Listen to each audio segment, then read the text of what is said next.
9월 8일 월요일 오늘의 예배를 시작하겠습니다. 사도신경 아침으로 우리의 신앙을 고백하겠습니다. 전능하사 천지를 만드신 하나님 아버지를 내가 믿사오며 그 외아들 우리 주 예수 그리스도를 믿사오니 이는 성령으로 잉태하사 동정녀 마리아에게 나시고 본디오 빌라도에게 고난을 받으사 십자가에 못 박혀 죽으시고 장사한 지 사흘 만에 죽은 자 가운데서 다시 살아나시며 하늘에 오르사 전능하신 하나님 우편에 앉아 계시다가 저리로서 산자와 죽은 자를 심판하러 오시리라. 성령을 믿사오며 거룩한 공예와 성도가 서로 교통하는 것과 죄를 사하여 주시는 것과 몸이 다시 사는 것과 영원히 사는 것을 믿사옵나이다. 아멘. 우리 찬송가 430장입니다.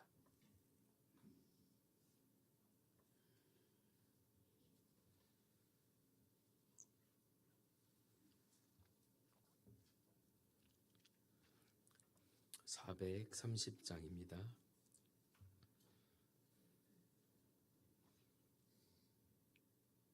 주와 같이 길 가는 것 즐거운 일 아닌가. 우리 주님 걸어가신 발자취를 밟겠네. 한 걸음 한 걸음 주 예수와 함께 날마다 날마다 우리 걸어가리. 어린아이 같은 우리 미련하고 약하나 주의 손에 이끌리어 생명길로 가겠네. 한 걸음 한 걸음 주 예수와 함께 날마다 날마다 우리 걸어가리. 꽃이 피는 들판이나 험한 골짜기라도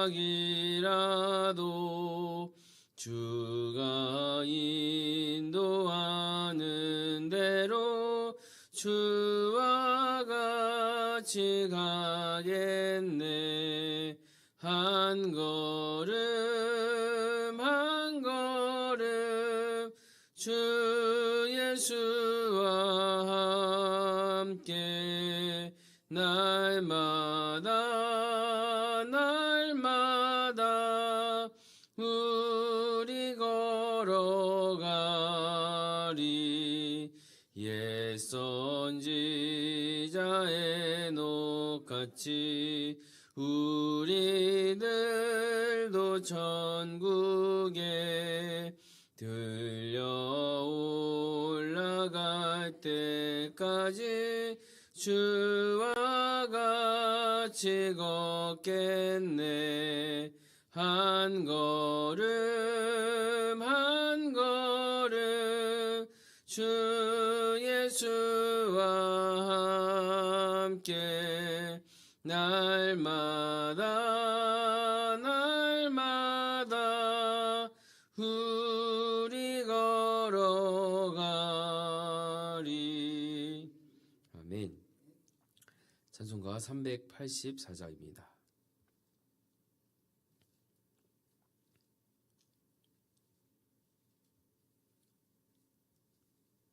(384장입니다)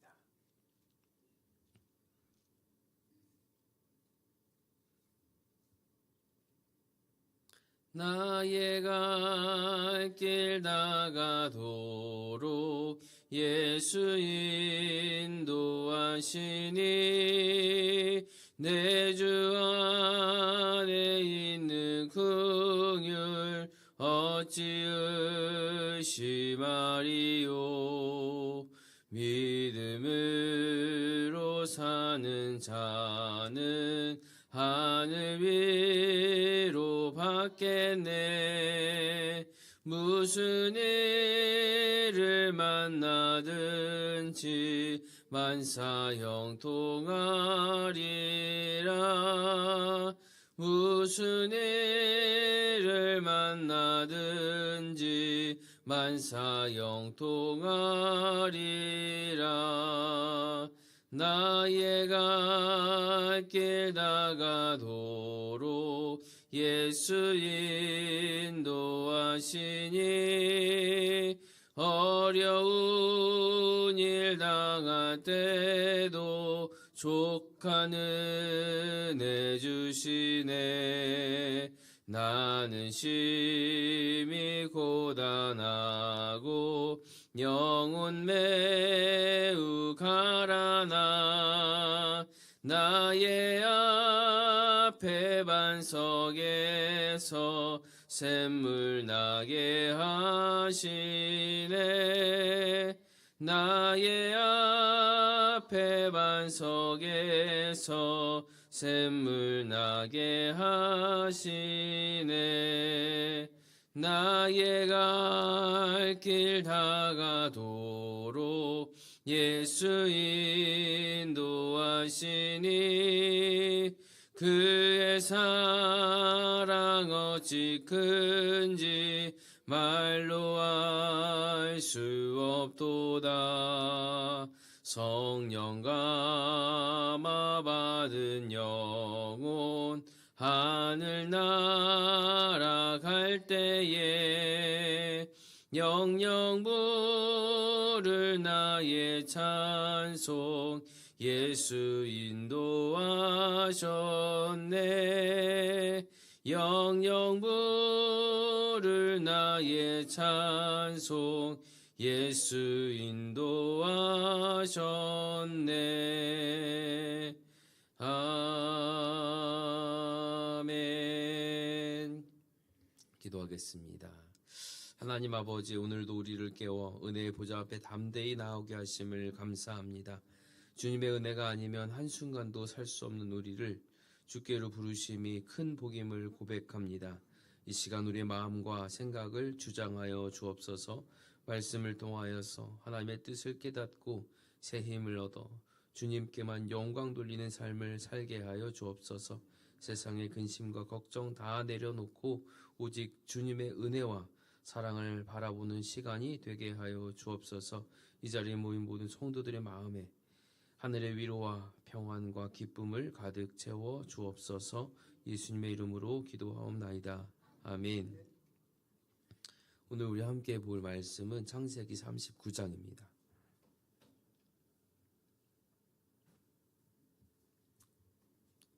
39장 19절에서 40장 4절까지의 말씀입니다. 창세기 39장 19절에서 40장 4절까지의 말씀입니다. 창세기 39장 19절에서 40장 4절까지의 말씀입니다. 우리 한 목소리로 함께 읽겠습니다. 시작. 그의 주인이 자기 아내가 자기에게 이르기를 당신의 종이 내게 이같이 행하였다 하는 말을 듣고 심히 노하한지라. 이에 요셉의 주인이 그를 잡아 옥에 가두니 그 옥은 왕의 죄수를 가두는 곳이었더라. 요셉이 옥에 갇혔으나 여호와께서 요셉과 함께 하시고 그에게 인자를 더하사 간수장에게 은혜를 받게 하심에 간수장이 옥중 죄수를 다 요셉의 손에 맡김으로 그 재반 사물을 요셉이 처리하고 간수장은 그의 손에 맡긴 것을 무엇이든지 살펴보지 아니하였으니 이는 여호와께서 요셉과 함께 하심이라. 여호와께서 그를 범사에 형통하게 하셨더라. 그 후에 애굽 왕의 술 맡은 자와 떡 굽는 자가 그들의 주인 애굽 왕에게 범죄한지라.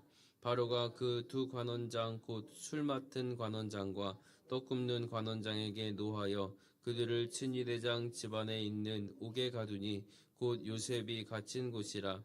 친위대장이 요셉에게 그들을 수종들게 하매 요셉이 그들을 섬겼더라. 그들이 갇힌 지 여러 날이라. 아멘.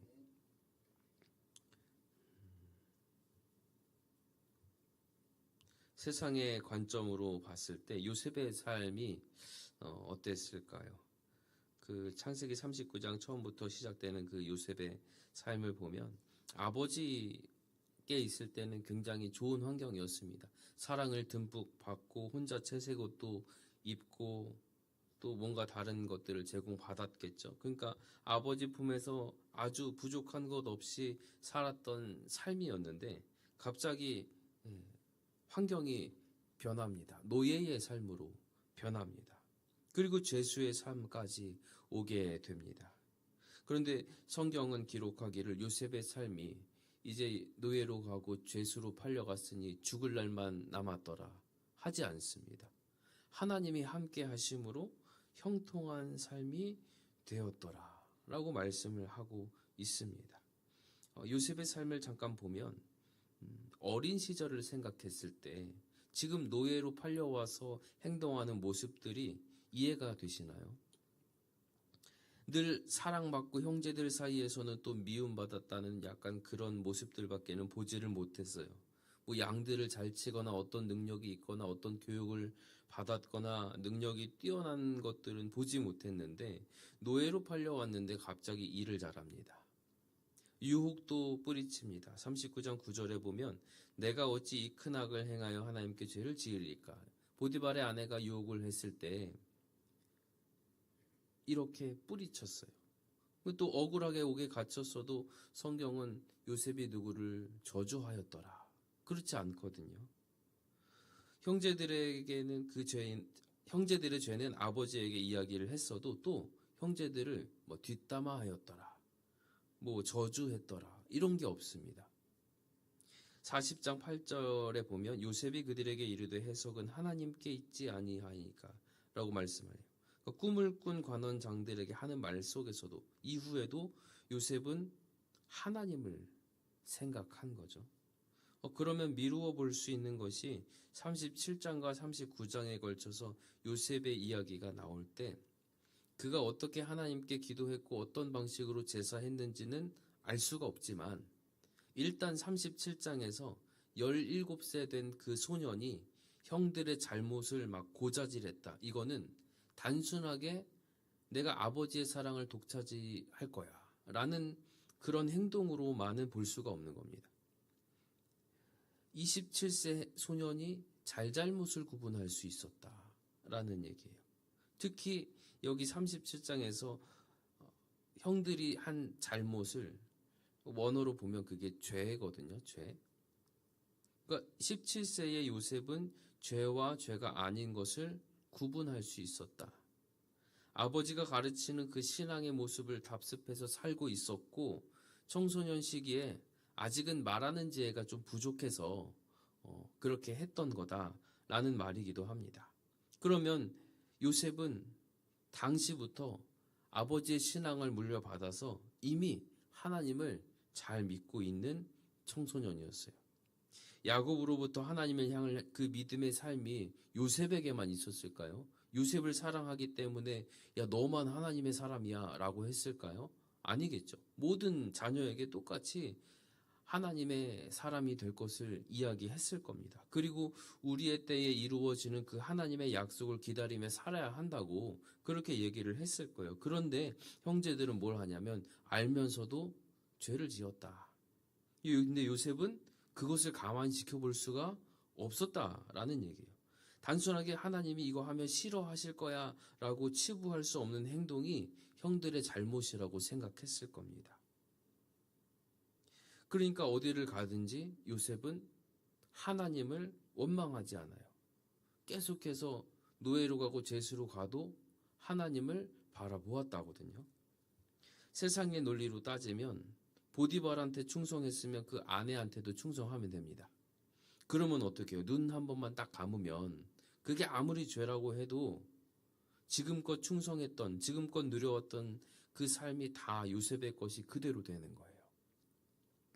더욱이 당시 고대 이집트의 관념으로는 오늘날과 같은 결혼 제도가 없었다고 합니다. 그러니까 결혼식 올리고 사는 게 아니라 그냥 마음에 들어서 집에 데리고 가서 살면 그게 결혼이었대요.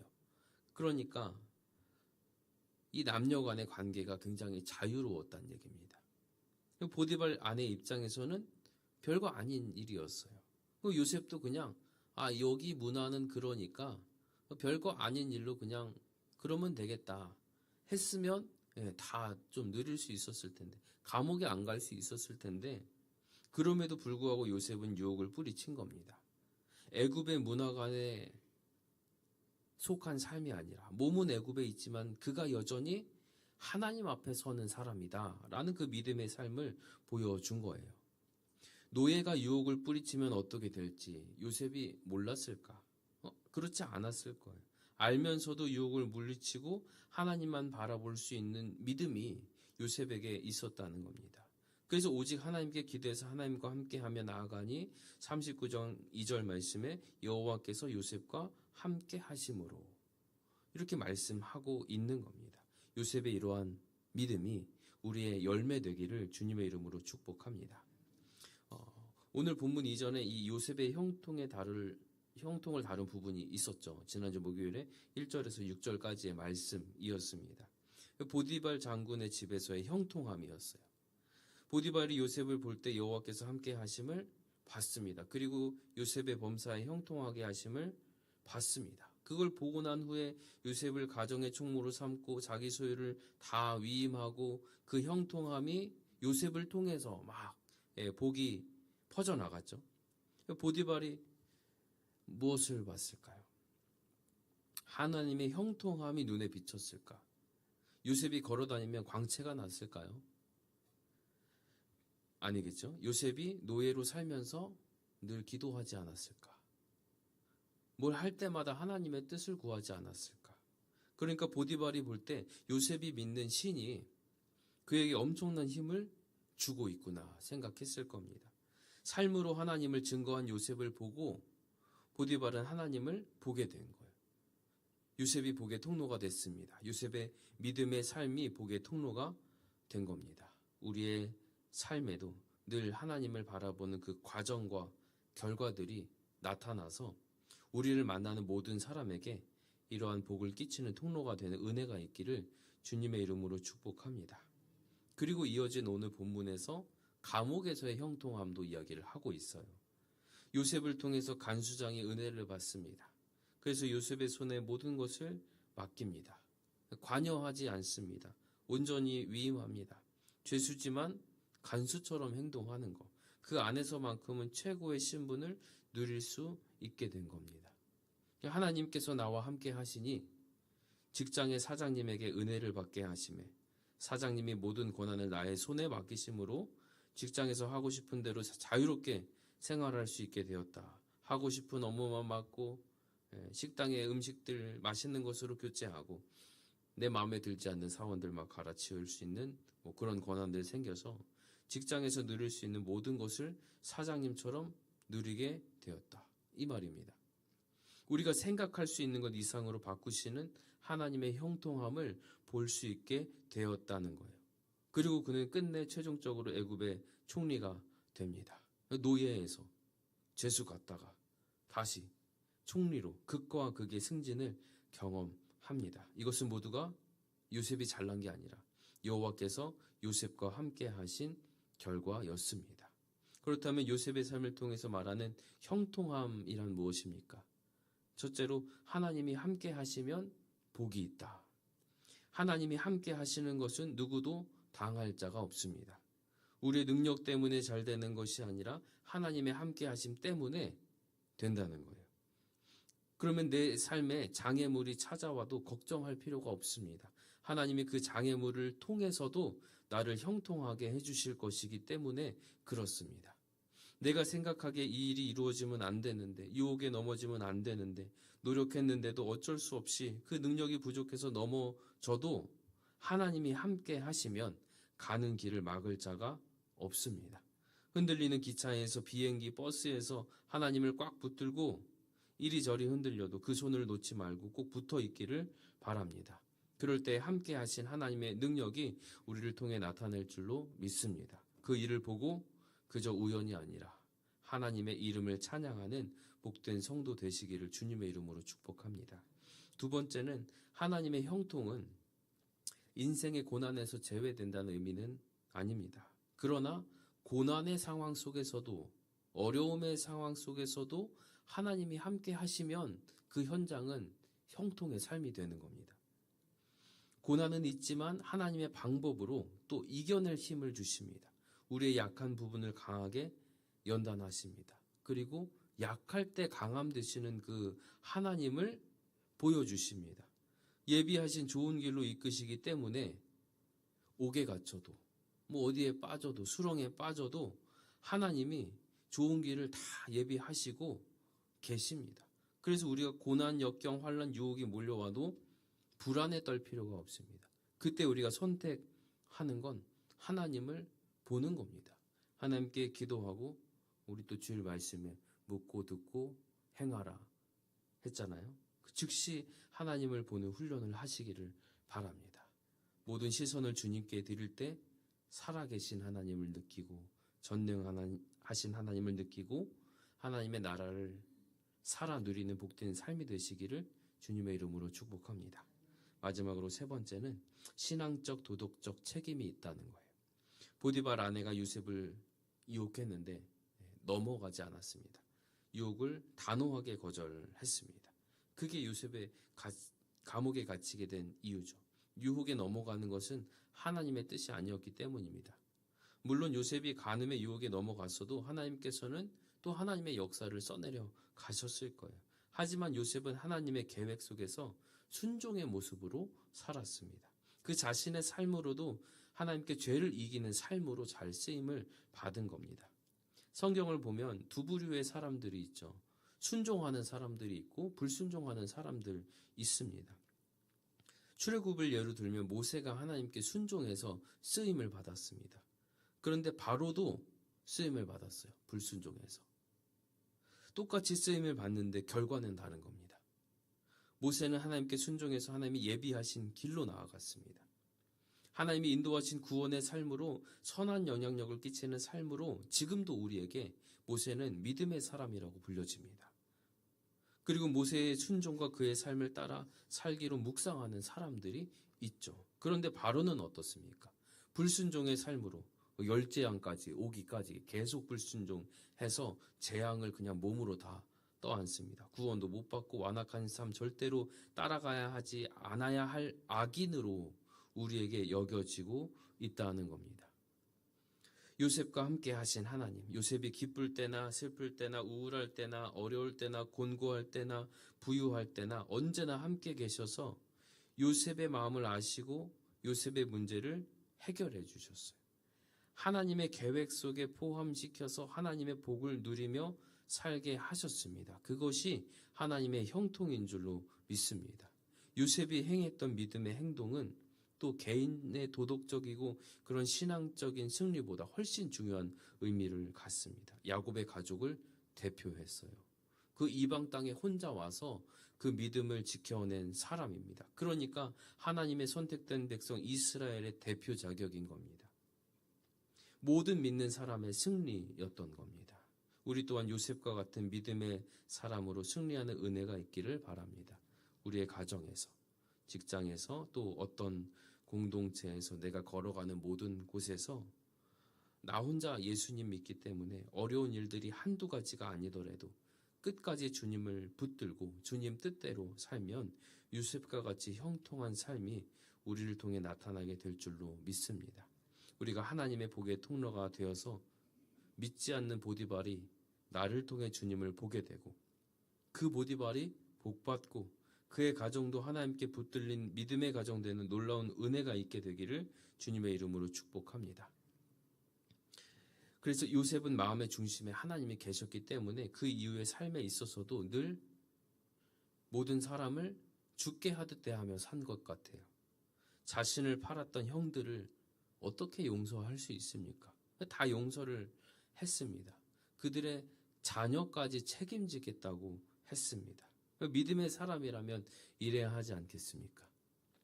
교회에 나와서 어려움에 처하면 원망하고 남 탓하고 죽을 상 지으며 도움만 요청하다가 주님의 은혜로 삶이 나아지면 돈 잘 벌면 이제는 문제가 해결되면 하나님이 필요가 없어요. 그동안 기도로 동역해준 사람도 필요가 없고 내가 잘해서 되었다고 생각하는 그 안타까운 마음들이 참 많은데 요셉은 어떻게 이렇게 끝까지 변함없이 하나님 마음에 쏙 드는 삶으로 살 수 있었을까? 요셉을 생각하면 무엇이 떠오릅니까? 그의 삶을 형통케 하신 하나님, 그의 삶으로 드러나 이방인 보디발에게도 보여진 하나님, 그의 삶으로 드러나 애구방도 알게 된 하나님, 이리저리 옮겨 다니던 유목민을 정착하게 하신 자기 백성을 이끄신 하나님이 떠오릅니다. 하나님께서 요셉과 함께 하셨기 때문에 형통의 삶을 살았습니다. 하나님께 붙들린 인생 되기를 주님의 이름으로 축복합니다. 사실 우리의 삶도 증거가 있죠. 그 형통함의 증거가 있습니다. 우리가 주님을 예배하는 자리에 있다는 겁니다. 우리가 눈 뜨고 와서 하나님을 바라보는 자리에 있다는 겁니다. 우리가 주님을 의지하며 기도하는 겁니다. 우리의 삶을 하나님 앞에 내려놓고 죄를 돌이키고 우상을 버리기로 안 될 때도 있지만 막 결단하고 기도하고 하나님만을 끝까지 바라보는 그 믿음이 있다는 겁니다. 그래서 우리가 이것을 끝까지 해서 형통한 삶을 살았던 요셉과 같이 형통의 복을 누리시는 인생 되시기를 주님의 이름으로 축복합니다. 말씀을 맺습니다. 오늘 요셉의 삶을 통해서 본 건 형통은 하나님이 함께 하십니다. 요셉은 아버지 품에 있을 때도 노예로 있을 때도 억울하게 옥에 갇혔을 때도 애굽의 총리로 높여졌을 때도 똑같이 한결같이 하나님만 봤습니다. 그의 삶을 통해 드러난 하나님의 은혜는 상황을 뛰어넘는 은혜였습니다. 우리가 기억해야 할 것은 하나님이 함께 하시는 그 자리가 형통의 시작이 되는 겁니다. 풍족한 자리든 궁핍한 자리든 인정받든 못 받든 억울한 순간이든 우리의 마음의 중심에 하나님이 계시면 우리의 삶은 요셉처럼 하나님의 복의 통로가 되고 누리며 살 수 있게 된다는 말이에요. 또 요셉이 보여준 신앙은 단순히 개인적인 그런 승리가 아니라 이스라엘의 대표, 하나님 백성 전체를 대신해서 이방 땅 가운데 믿음의 승리를 이룬 겁니다. 오늘 우리도 가정에서, 직장에서, 교회에서 하나님을 드러내는 통로가 되시기를 바랍니다. 우리의 어떤 힘과 지혜, 사람의 인정이 아니라 오직 하나님을 의지하며 살아갈 때 하나님이 함께 하심으로 형통한 삶을 살고 또 이미 임한 그 하나님의 은혜를 누리고 깨닫고 감사하는 삶이 될 줄로 믿습니다. 오늘 이 말씀을 붙들고 하나님만 바라보는 믿음으로 그 요셉의 형통을 우리의 삶 속에서 누리시는 모두의 삶이 되기를 주님의 이름으로 축원합니다. 아멘. 기도 제목을 드립니다. 요셉과 함께 하신 하나님, 우리 삶의 모든 자리에도 함께 하셔서 형통의 은혜를 누리게 하소서. 억울함과 고난 속에서도 요셉처럼 원망하지 않고 끝까지 믿음을 지키게 하소서. 세상의 유혹을 단호히 거절하고 하나님의 뜻을 따르는 거룩한 삶을 살게 하소서. 우리의 가정과 일터 공동체가 요셉처럼 하나님의 복을 흘려보내는 통로가 되게 하소서. 사람이나 환경이 아닌 오직 하나님만을 의지하며 주님 닮아가는 인생이 되게 하소서. 아멘. 기도하겠습니다. 사랑과 은혜가 풍성하신 하나님 아버지, 오늘 요셉의 삶을 통해서 형통의 비밀을 깨닫게 하심을 감사합니다. 세상은 형통을 성공과 부와 명예로 이해하지만 우리는 하나님이 함께 하시는 것이 형통임을 믿습니다. 고난 속에서도 요셉이 하나님을 원망하지 않고 신실하게 믿음을 끝까지 지켜냈던 것처럼 우리의 삶이 흔들릴 때에도 주님을 보게 하여 주시옵소서. 보디발 아내의 유혹을 물리친 요셉처럼 우리도 세상의 죄와 유혹을 단호히 거절하고 거룩과 순종을 선택하는 믿음을 주옵소서. 요셉의 삶이 복의 통로가 되어 보디발의 집과 애굽 전역에 은혜를 흘려보냈던 것처럼 우리 또한 가정과 교회와 일터와 우리의 모든 삶의 자리에서 하나님의 복을 흘려보내는 통로가 되게 하여 주시옵소서. 오직 하나님만을 바라보며 어떠한 상황 속에서도 변치 않는 믿음의 길을 걷게 하여 주옵소서.